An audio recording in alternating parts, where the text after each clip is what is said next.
We're in a series called Follow. And what we've been doing over the last few weeks is if we could take everything we've ever heard about God and church and religion and Jesus and take all of that and just erase it from our memory banks and go back and just read the Gospels, Matthew, Mark, Luke, and John, and read the life and the accounts of Jesus' life, here's what we would find out. We'd find out that Christianity is really different than what a lot of people have made it out to be. It's not about a bunch of rules and regulations and a checklist of do this, don't do this. What we would find out is that Christianity is really relational. It's all about a relationship that Jesus extended to every person he ever encountered, whether they were rich or poor, religious or irreligious, whether they were good people or bad people, it didn't matter. What Jesus did was every person he encountered, he extended an invitation to that person to just follow him. He would say, hey, just follow me. Just come hang out with me. Just come be with me and get to know me, and we will develop a relationship together. And that was totally countercultural to the society of that day, because the society in that day, the religious people, their philosophy and religion was join us, change and join us. If you'll become like us, if you'll make all these changes and become like us, then you can be a part of us. And Jesus came along and he said this, join me and you'll change. Just the opposite. He said, you don't have to change anything to come and follow me. I just want you to come follow me. I just want you to come be a part of me. Just hang out with me. And if you will do that, you don't have to change and you don't have to start going through a list of do's and don'ts. He said, if you'll just join me, you'll begin to change. So the question that we've been asking in this series is simply this: am I following? Am I following Jesus? Am I following Jesus?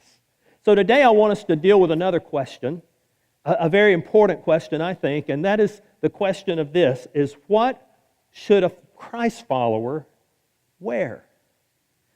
What should a Christ follower wear? You know, whenever someone follows someone or they follow something, you can often tell who they follow or what they follow by what they wear. For example, help me out, a little crowd interaction. Who would you say these people follow? The Braves, yeah. Who would you say these people follow? Gators. What about the next one? I didn't figure there were any of those fans in here today. What about this one? That happens to be your pastor's favorite team, all right? Okay. What about this one? That happens to be Pastor Phil's team. Whoa. What about this one? All right, now before we get any riots going, what about this one? What about this one?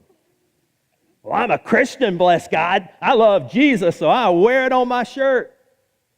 Turn or burn. What should a Christ follower wear? You know, I remember growing up, and growing up, there were a lot of churches that they had like dress codes. I mean, like your hair had to be a certain way, and you couldn't wear jewelry. And some of them said you couldn't even wear makeup. And some of them said, the dresses had to be to a certain length, and guys had to wear white shirts. And I mean, you had to dress the part, and that was the dress code of Christ followers. Well, in the New Testament, the Apostle Paul, he tells us specifically what Christians should wear. Now, it might make you a little nervous to think that a guy some 2,000 years ago wrote the dress code for Christians. I mean, that was back when they didn't have buttons and zippers and all of that. So I'm a little anxious when I realize that this guy wrote the dress code for what Christians should wear. So let me give you just a little bit of background. Paul was before he became a Christ follower, he was known as Saul of Tarsus, and he actually hated Christians. He would have probably worn not necessarily this shirt, but one that probably slammed Christians and all of that, and he would have wore that shirt proudly because he hated Christians. And in Acts 26, it says he was a Christian hunter. He tracked them down, he put them in jail, and he would see many of them put to death because they were Christ followers. And you think, you hate Christians. This guy really hated Christ's followers. He was going to rid the whole land of Christians and in the process put them in jail. And in the process of doing all of that, Saul became a Christ follower. Changed his name to Paul, and then he started planting churches all over the Mediterranean rim. And as he planted these churches, he would go to the next town and he would start writing letters back to these churches to try to encourage them and instruct them on how to grow and become more like Christ. Now, he was actually following people who had followed Jesus. You see, he didn't follow Jesus himself, but he was following people who had followed Jesus. And he had followed people. He was hanging around with Matthew and Mark and Luke and probably Jesus' mother and Peter and this whole crew. So he got his teaching of Jesus from people who had actually gotten the teachings of Jesus. But Paul would take what Jesus had taught and he would make it even more practical for Gentiles like you and me, people who didn't have a Jewish background and wasn't raised in religion. And he would take what Jesus said, his words, and he would break them down so that they were more understandable and practical to people without that Jewish background or religious background. And one of the teachings of Jesus that Paul came back to over and over and over again was the teachings that Jesus gave right before he left this earth. Right before he went to the cross, was crucified, buried, resurrected, and all that. It was right before all of this. So it was right before Jesus went to the cross, and he focused in on these words. And Jesus gathered his closest followers around. He gathered guys that had been following, the 12 that he would pour his heart into, and he gathered them around, some of his last words to them, and he said this. He said, "I'm about to leave, and where I'm going." Now before we get to that, imagine they had been with this guy for 3.5 years. They had followed him, walked with him, ate with him. They had gone all over the country with him, listened to his teaching. And now he's gathered them together and he says, "Listen, guys," he says, "I am about to leave, and where I'm going, you can't follow. Where I'm going, you can't follow." And they're like, "What? Are you kidding me? We've been following you for 3 years, and now you're going somewhere. Where are you going, Jesus? Where are you going to go? We want to go too. Tell us how to get there. Where are you going? We want to follow you."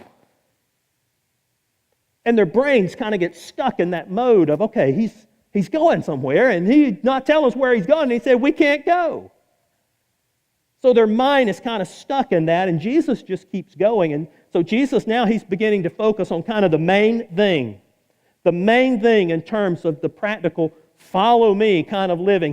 He's fixing to give them the main point in John 13, beginning in verse 34. And he says this, "A new commandment I give you, love one another." To which they were probably like, "That's not new. I mean, we've heard that our whole lives." And Jesus says, I know, but there's more. Hang on. He said, "A new commandment I give you, love one another as I have loved you. So you must love one another."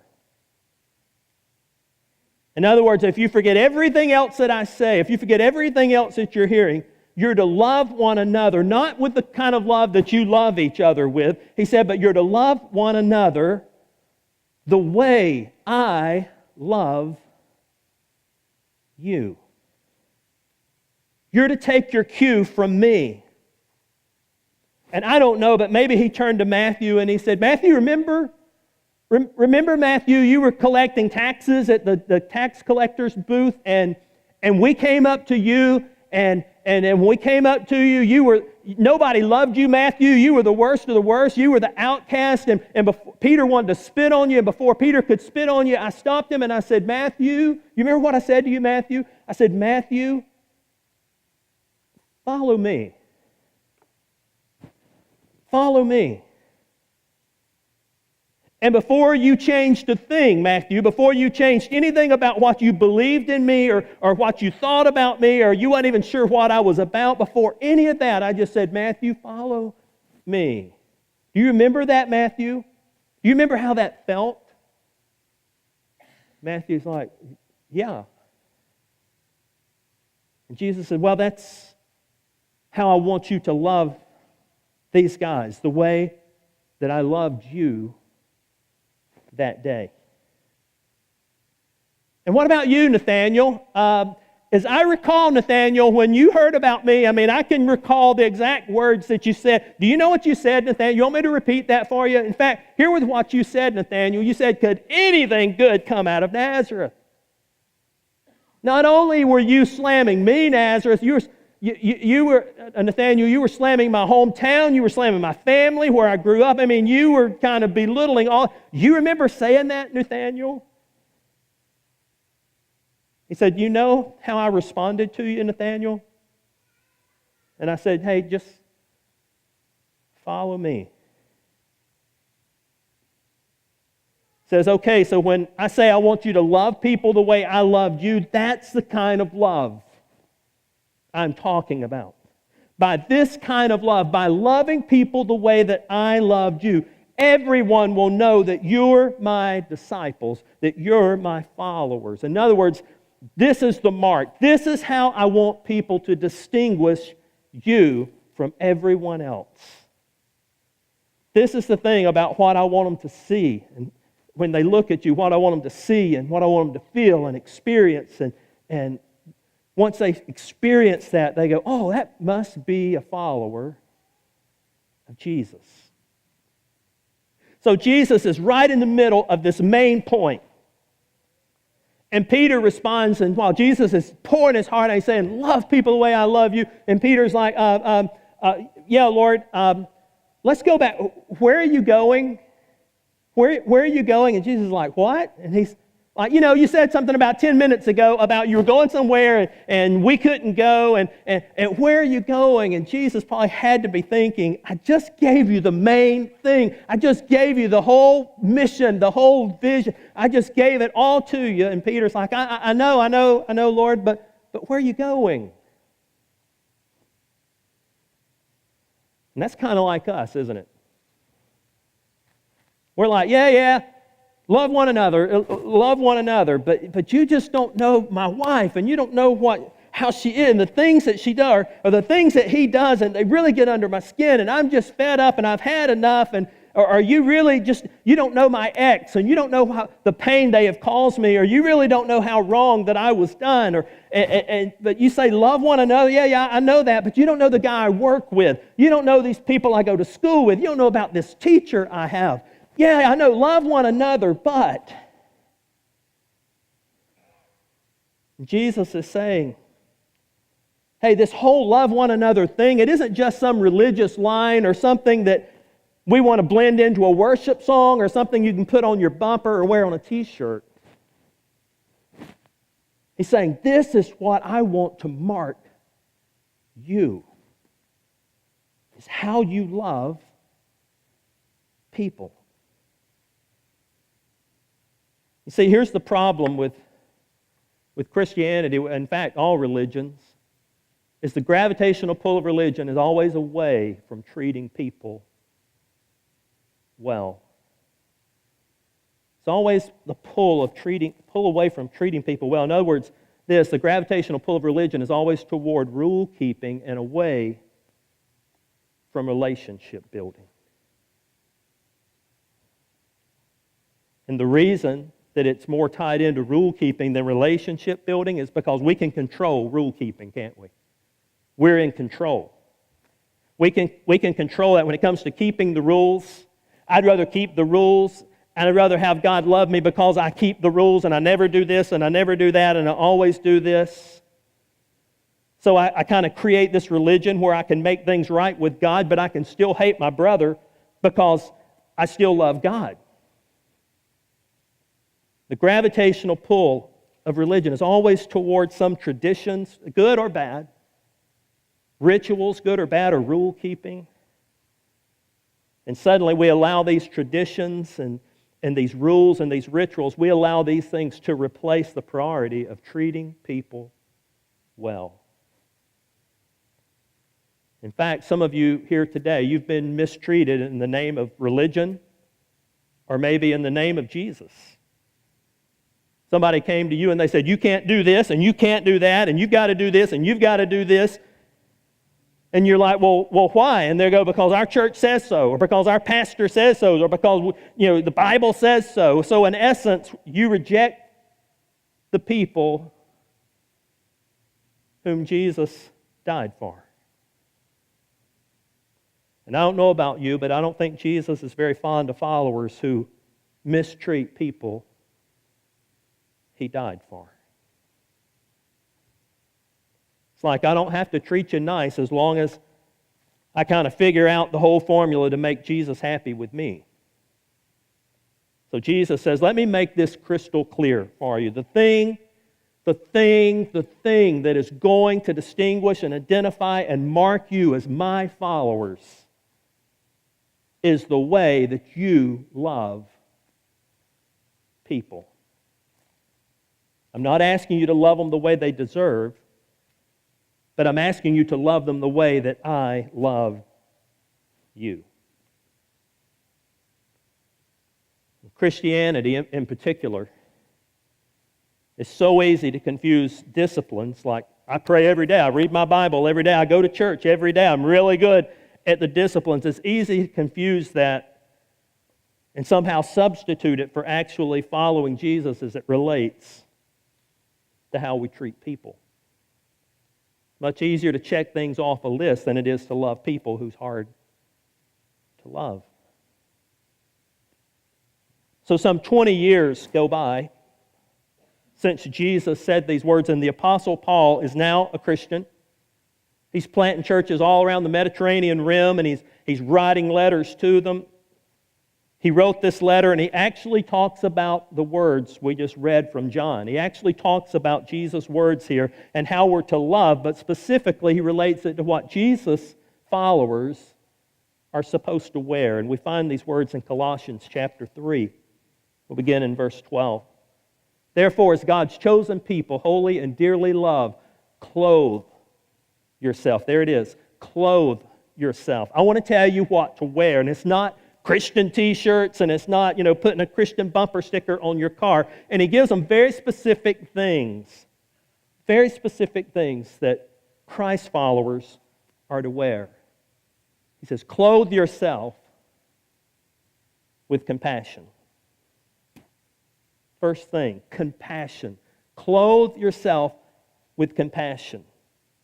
In the Greek, there were two terms that were translated into compassion. In our culture, what we say is I love you with all my heart. I love you with all my heart. Well, in the Greek term, the way they expressed that, it was totally different, and actually it was kind of gross if you think about it. But in the Greek, it would literally mean this: I love you with all of my bowels, my guts, my insides. I love you with all of my inside. What means we clothe ourselves with this sense of something that everyone has experienced in this room. Every person at some point in your life, we've sensed something that has moved us so deeply that we felt it right here, didn't we? I mean, 9/11, we just celebrated, or had a memory for 9/11, and I still remember the day that I watched that happening live on TV, and I got sick to my stomach. It was just like, oh. And I couldn't imagine how people felt who were being affected that day. See the storm damage and the storm, the same thing. We're moved right here. It's not just up in here, it's right here, and it gets us that we feel maybe a little of what they're feeling, and it just, I don't know, it moves us inside. And he's saying, I want my followers to be known as a group of people, as individuals who are compassionate, who can feel what other people go through, who can walk in their shoes, who can actually say, I'm walking with them, I feel what they feel, and the compassion just begins to ooze out of us. You actually give off the idea that you feel what other people are feeling, and you put yourself in their shoes. You wear compassion. And then he said, clothe yourself with kindness. Kindness is when you simply lend your strength to someone else. Someone needs something to be done for them, and so you just do it for them.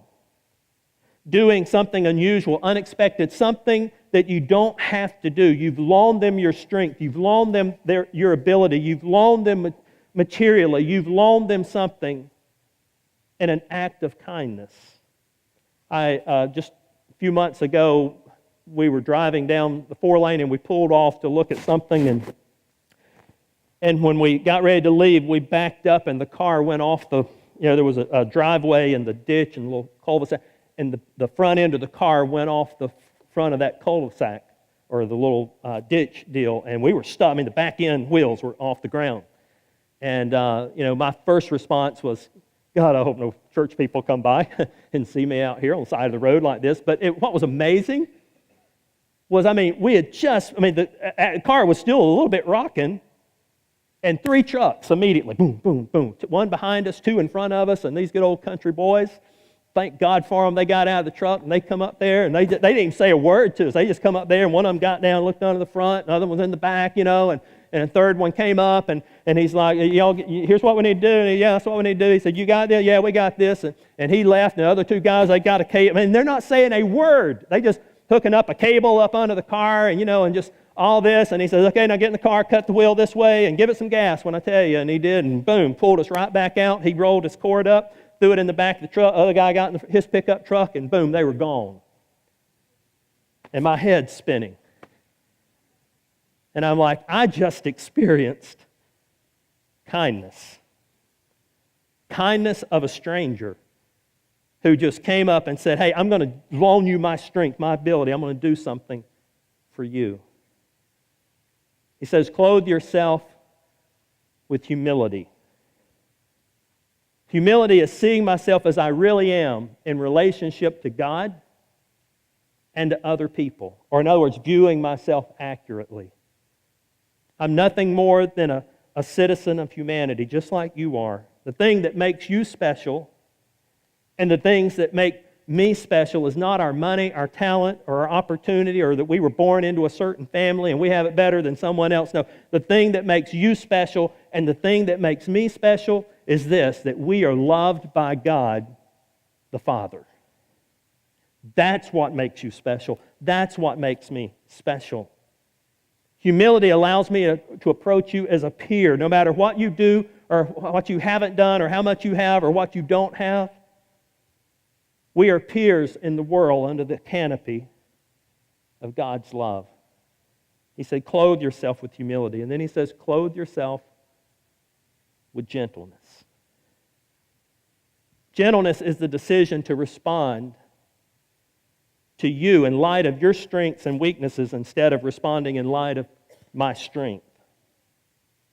Let me explain. There's a difference between picking up a contact with the tip of your finger or reaching down and picking up a baseball with the palm of your hand.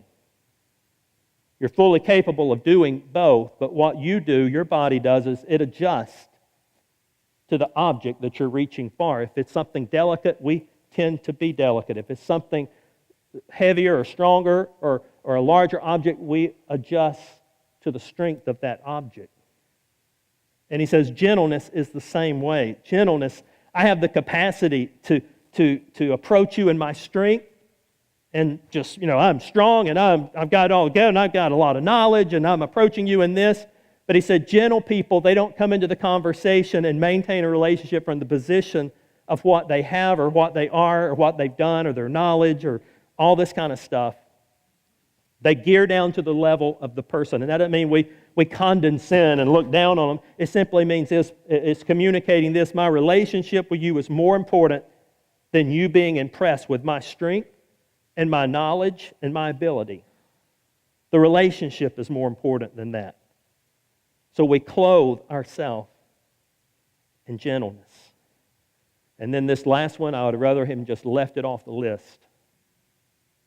But he said, clothe yourself with patience. Clothe yourself with patience. Patience is basically deciding to go at the speed of another person.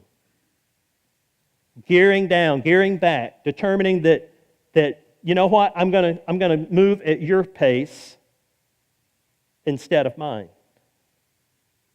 And Paul says all this stuff, this is what you want to put on every morning. This is what you want to get up and decide. What am I going to wear today? What am I going to wear today? Here's what he said, let me make it easy for you. Every morning you get up, here's the decision you make is that, hey, I'm going to put on kindness, I'm going to put on compassion. I'm going to put on humility. I'm going to put on gentleness. I'm going to put on patience. But he doesn't stop there. He says, and then I want you to bear with each other and forgive one another if anyone has a grievance against someone. Now, if we just stop right here, forgive. If anyone has a grievance against you, I want you to forgive. We could stop right there and we could excuse ourselves out of every single conflict we come into. Well, I know God wants me to forgive them, but you just don't know what they've done to me. You just don't know how bad this situation, you just don't know the details of this. And we could excuse ourselves and we could find a way, a loophole to get out of having to forgive. But he didn't stop there. He said this, forgive as the Lord forgave you. He said, I want you to forgive the way I've forgiven you. Not forgive as you have been forgiven, or not forgive as they deserve to be forgiven. He said, I want you to forgive as I have forgiven you. I struggle with that. I don't know about you. There have been times that I thought, God, I can't do that. And I've struggled. But when I go back to these words, forgive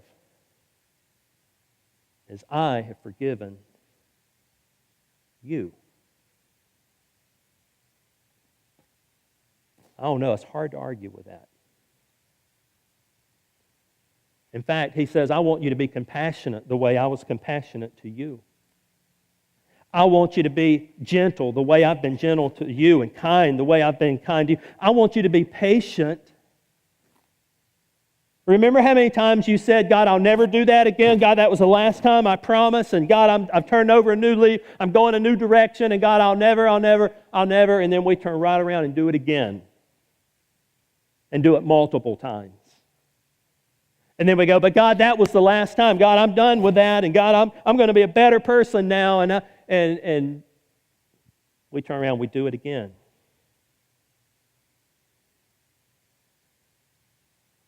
You know how patient God was with you and with me? He said, that's how patient I want you to be in treating other people. And then he says, above all these things, these virtues, put on love, which binds them all together. Perfect unity. Of all the things we've listed, he said, right there, love. That's got to be the motivation for all of it. That's got to cover everything. Your love is what will make you compassionate. Your love for me is what will make you gentle. It'll make you kind. It'll make you patient. It'll make you humble. Your love. Now, the guy who suggested all these things, he found himself in dangerous places all the time. He was stoned. He was beaten multiple times. Snake-bitten, shipwrecked, in prison. But he also planted churches around the Mediterranean rim, and he reached people like you and me. In fact, that's the reason we're here today, is not because of the things that he said or the things that he wrote, but because of what he did. He showed us it's possible to live this kind of way. It's possible to be clothed in the right clothing and to walk in love and treat other people as Christ would want us to treat them. So Jesus says, I want you to identify you as my followers. Not because of what you do on Sunday morning at 10:45. Not because you're faithful to attend a small group or a Bible study, or you serve in some area of ministry, or not because you read your Bible every day or pray every day. He says, I want people to identify you as my followers by the way that you treat other people. So here's what I want you to do. I want you to love, not the way people deserve to be loved. I want you to love the way that I've loved you.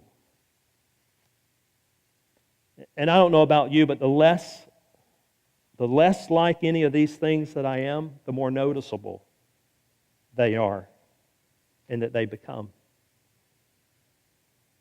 I've shared before that the compassion my daughter has, that she sees somebody in need, she wants to stop and give them money. And we did that not recently in Montgomery. She's like, Dad, turn around, go back. And I'm thinking, it's probably a scam. They're probably just, and all this is going through my head, and she didn't second question, just gave them money. And driving off, I didn't say anything to either one of them, but driving off, I was just looking at myself going, shame, shame, shame, shame. The less like any of these things that we are, the more noticeable they become. When we get to a place that we're not compassionate, then it starts showing that we're not compassionate people. Jesus, He showed up to make a difference, not only to make a difference in His followers, but to make a difference through His church, through you and through me. And the difference will be made in our culture, it'll be made in our marriages, it'll be made in our kids, it'll be made through our parents, our school, at work, our community, wherever we're at. When people sense a genuine compassion, an extraordinary kindness, a gentleness that they know seems beyond our capacity to offer, the difference is made when we love people the way our Heavenly Father has loved us through His Son, Jesus Christ. If you're here, and perhaps the reason that you've dropped out of church, or maybe the reason that you've not given church a second thought in your life, maybe you came across too many undressed or half-dressed Christians. People who had the routine down, they spoke the language, they had the rituals, they had the right words, they had all the answers, but they weren't dressed properly. And if you've encountered those, I want to say to you, I'm sorry. Because that's not who we are. So here's an idea. Let's all, who are Christ followers, let's all get up tomorrow and let's clothe ourselves with compassion and kindness and humility and gentleness and patience, and over all that put on a coat of love. It'll make a big difference. Because just as God's overwhelming love has made a difference in our life, God's overwhelming love can make a difference in your life to touch someone else's life. This morning we're going to celebrate this love with communion. We're going to celebrate the difference that has been made in each of our lives today through communion. We're going to celebrate a reminder of God's compassion and God's kindness and God's humility and God's gentleness and God's patience with all of us, and how much He loved us. So as they get ready to come and lead us in a song, we're going to prepare our hearts